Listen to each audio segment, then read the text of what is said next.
MTK CPU इस board में लगा हुआ है, उसकी MMC है। ठीक है, मॉडल कौन सा है ये? Redmi 10 Prime है। Redmi 10 Prime। हमारे लिए इम्पोर्टेंट नहीं कि मॉडल कौन सा, हमारे लिए इम्पोर्टेंट ये है कि इसमें कौन सा प्रोसेसर लगा है, उसके हिसाब से प्रोग्रामिंग होती है। यहाँ पर लिखा हुआ है MMC डिवाइस इन्फॉर्मेशन।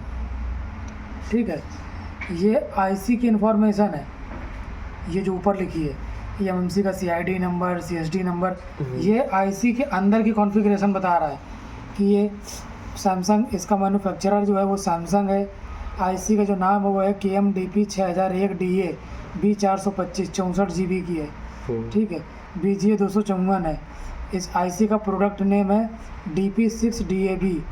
इसका हैक्स ये है, सीरियल नंबर ये है, रिवीजन 03 है, मैन्युफैक्चरर ID 15 है, OEM ID इतना है, डिवाइस टाइप BGA, इसका डेट मैन्युफैक्चरिंग 8/2021 है। MMC का रोम 1 का साइज़ है करीब, रोम 1 मतलब मेन यूज़र डाटा है इसका, क्योंकि सबसे ज़्यादा उसका साइज़ है, करीब 57-58 GB का है। इसके बाद में ये बूट 1, रोम 2 और रोम 3, यानी बूट 1 और बूट 2 4 MB का है। इसका RPM भी 16 MB का है। इसका RPM भी का काउंटर है इतना, मतलब RPM भी क्लीन नहीं है, काउंटर RPM भी का रिस्पॉन्स क्या दिखा रहा है, नॉट क्लीन। ये IC के अंदर की जानकारी हो गई। इसके बाद में अब बात आते हैं कि जिस फ़ोन में लगी उसकी जानकारी बताएगा। ये लगी है एक MTK के फ़ोन में, तो IC के बारे में और बता रहा है कि इसका CSD वर्जन 1.8 है और MMC जो लगी उसका वर्जन है 5.1। इसका जो बूट कॉन्फ़िगरेशन है वो 0x50 है। क्या है? 0x। ये इम्पोर्टेंट चीज़ें हैं जो ESD CSD के अंदर इन्फॉर्मेशन होती है। इसका बूट कॉन्फ़िगरेशन 0x50 है। इस फ़ोन को चालू करने के लिए इसका बूट इनेबल होता है बूट पार्टीशन 2। कौन सा? Boot partition 2 enabled for boot. इसका मतलब ये है, ये रोम 3 से बूट होता है। किससे? रोम 3। जैसे क्वालकॉम बूट होता है मेन यूज़र रोम 1 से, ये बूट करता है रोम 3 से। बूट ACK आगे लिखा हार्डवेयर रीसेट फंक्शन, इसको जो है वो 0x01 है। ठीक है, इसका जो बूट बस विड्थ है कॉन्फ़िगरेशन है वो 0x02 है। ये सारी चीज़ें हम खुद से भी बना सकते हैं अगर हमको मालूम है। Supported partition feature 0x07। Device supports partition feature. Device can have enhanced technology features in partition and user data area.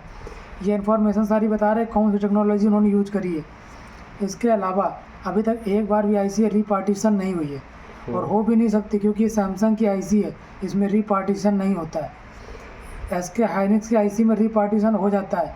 तो जब रीपार्टीशन हो चुका होगा तो यहाँ पर लेकर आएगा 0x01 इसके हाइनिक्स में, और जब पार्टीशन नहीं हुआ होगा तो उसमें लेकर आएगा 0x00। मतलब एक बार भी IC वो रीपार्टीशन नहीं हुआ है।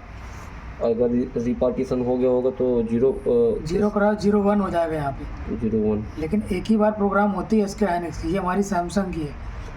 अब हमें ये सारी इन्फॉर्मेशन रीड करनी है। हालांकि इसने बैकअप ले रखा, कहाँ डाल के रखे ये अपने आप में बताएगा कहाँ डाल रखे। ये जैसे ऐसे आइडेंटिफाई करोगे तुरंत बैकअप ले लेता है, रखता कहाँ पे, इसकी लोकेशन कहाँ पे,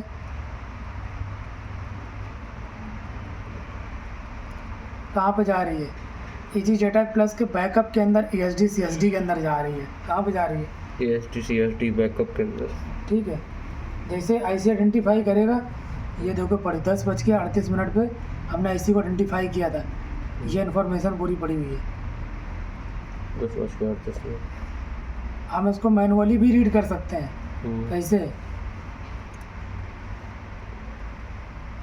MMC सेटिंग,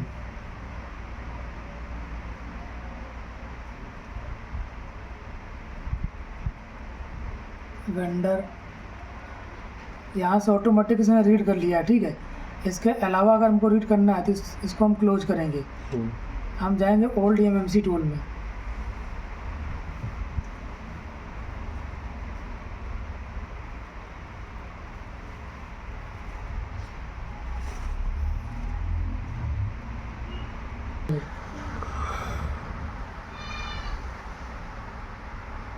IC आइडेंटिफाई किया है इसने। ठीक है,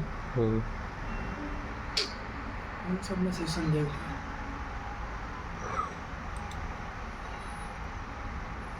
ओल्ड एमएमसी टूल में जाएंगे। Old EMMC tool. अभी जो खोला तो वो एमएमसी टूल 2 होता है, और जो खोलने जा रहा है वो ओल्ड एमएमसी टूल है।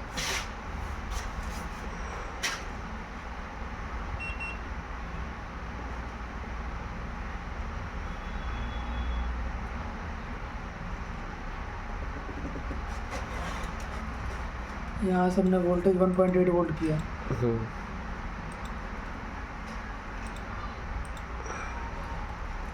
यहाँ से हमने इसको कर लिया चेक एमएमसी यूएफएस, इसने ऐसे आइडेंटिफाई किया। ये एरर किस चीज़ का आ रहा है आपके? वो एक साथ 2 बार ऑपरेशन क्लियर हो जाता है तो आइडेंटिफाई करने भी आ जाता है। अभी हमें क्या करना है, इसका ASD CSD रीड करना है। ASD CSD reset.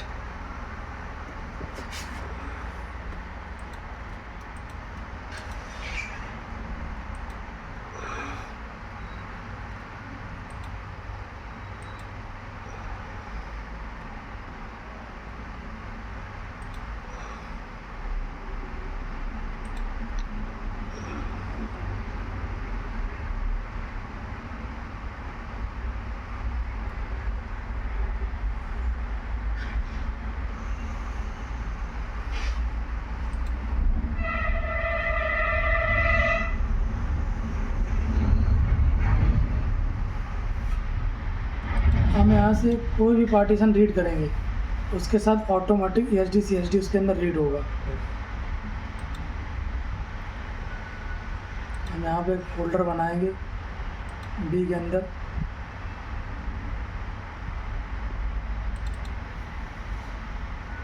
MI के अंदर,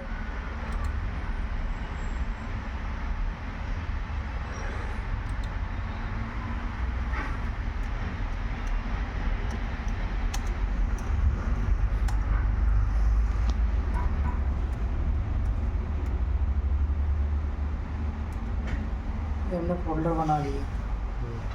वापस अपने टूल में गए और रीड किया ये जब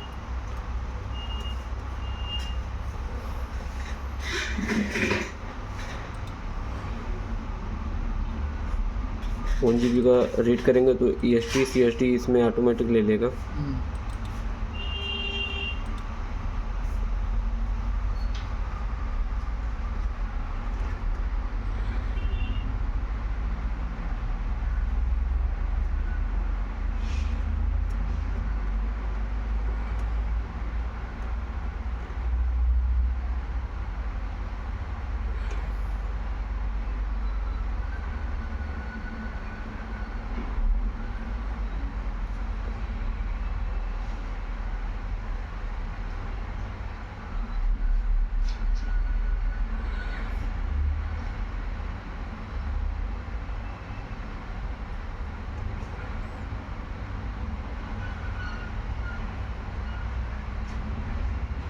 ये हमने रीड कर लिया।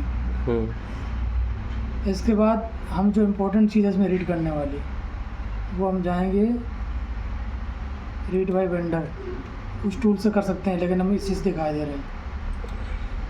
यहाँ से हम गए MTK, यहाँ से हमने किया फाइंड पार्टीशन फ्रॉम डिवाइस,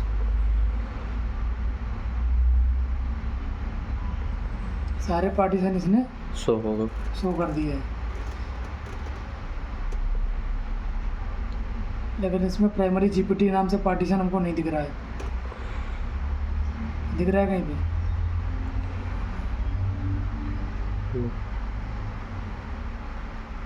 नहीं दिख रहा है, कोई बात नहीं। हम वापस से एमएमसी टूल 2 में जाएंगे।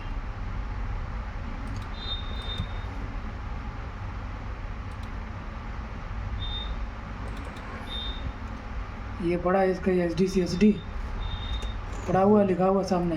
टाइप क्या लिखा? ASD CSD file type 512 bytes की है। इसको अगर राइट कर दोगे तो जो IC की कॉन्फ़िगरेशन है, मतलब उसमें उसका बूट कॉन्फ़िगरेशन क्या क्या होगा वो ऑटोमेटिक उसमें डाल देगा उठा के।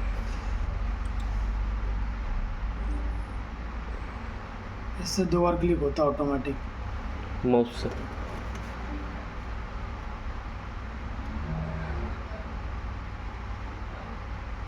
ये इसने पार्टीशन आइडेंटिफाई किए। यहाँ पे लिखा है प्राइमरी जीपीटी। हम यहाँ पर टिक करके इसको हम रीड कर सकते हैं। ये हमारे पार्टीशन क्रिएट करने का काम आएगा। अगर हमारे पास मान लीजिए कोई दूसरी एमएमसी है तो उसमें हमको डंप डालने की ज़रूरत नहीं पड़ेगी। तो ये प्राइमरी जीपीटी हमें उसमें पार्टीशन क्रिएट करने हैं। अगर हम डंप डाल देंगे तो जिस मॉडल की हम डंप डालेंगे उसकी सिक्योरिटी उसमें ऑटोमेटिक पड़ जाएगी, लेकिन वो सिक्योरिटी काम नहीं करेगी। एनवी डाटा करप्ट लिख के आएगा। बहुत बार जब ऐसी जैसा हम लोग ऐसा काम कर देते हैं तो जब उसकी जो ओरिजिनल सिक्योरिटी होती है जब वो डालते हैं तो कई बार वो ओरिजिनल सिक्योरिटी उसके ऊपर ओवरराइड हो जाती है। ओवरराइड करने में कई बार जो उसकी सिक्योरिटी है वो काम नहीं करती उसमें। इसलिए हम लोगों को दूसरी आईसी का डंप जल्दी नहीं लेना चाहिए। हमें उसकी प्राइमरी जीपीटी फाइल अगर राइट कर देंगे तो उसके अंदर पार्टीशन क्रिएट हो जाएंगे और सिक्योरिटी नहीं होती है। ये बता चुके हैं कि किसी फ़ोन में सिक्योरिटी दूसरे में नहीं पड़ती है। ओवरराइट हो सकती है, मतलब ये कि शो नहीं करेगा पर वो दूसरी सिक्योरिटी को भी डिस्टर्ब कर सकता है, पर उससे कुछ होगा नहीं। अभी इन सारे पार्टीशन के आगे कुछ ना कुछ लिख के आ रहा है। जैसे मिस्क, ये मिस्क नाम से पार्टीशन, इसके आगे लिख कर आ रहा है रॉ। किसी के अंदर लिख के आ रहा है ब्लैंक। ब्लैंक का मतलब ये है कि ये पार्टीशन खाली है। रॉ के अंदर क्या है, इनके पार्टीशन का नाम होता है, रॉ पार्टीशन, और क्या बोलते हैं लाइनक्स पार्टीशन, ये इनके नाम होते हैं। इनका काम होता है अलग अलग तरीके से।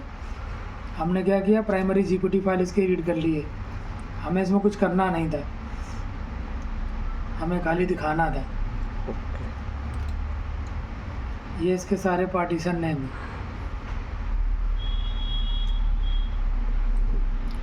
अगर कोई भी दूसरी आईसी लगाना है तो प्राइमरी दूसरी आईसी लगाने के लिए 2 चीज़ें हमारे लिए ज़रूरी हैं। एक तो उसका ESD CSD और दूसरा डालना पड़ेगा जिस मॉडल में लगानी है। हाँ। और दूसरा हमको उसका प्राइमरी जीपीटी डालना पड़ेगा। अब हमारे पास अगर ये नहीं है तो कहाँ से लोगे। जो भी हम फ्लैश फाइल होती है उसके अंदर ये फाइल ऑलरेडी होती है। अगर काम करनी होगी तो काम कर जाएगी। वहाँ से उस आईसी को हम काम कैसे करेंगे। मान लीजिए हमारे पास सॉफ्टवेयर की फाइल है तो हम सीधे वेंडर के अंदर जाएंगे। यहाँ पे हम अगर हमारे पास MT क्वालकॉम का है तो क्वालकॉम पे क्लिक करेंगे, यहाँ से फॉर्मवेयर सेलेक्ट करने का ऑप्शन देगा। वहाँ से जैसे हम क्लिक करेंगे तो ऑटोमेटिक वो जो है हम रॉ प्रोग्राम जैसे सेलेक्ट करेंगे क्वालकॉम का तो ऑटोमेटिक यहाँ पार्टीशन क्रिएट कर देगा। वहाँ से हम प्राइमरी जीपीटी टिक लगा के सीधे राइट कर देंगे तो पार्टीशन क्रिएट कर देगा। इसके बाद हम दोबारा फिर से फ्लैश कर देंगे तो फ्लैश हो जाएगा। इसके बाद हमको सिक्योरिटी उसकी रिपेयर करनी पड़ेगी क्योंकि हमारे पास कुछ बैकअप नहीं है। यही प्रोसेस मीडियाटेक में भी है। प्रोसेस सब में सेम है।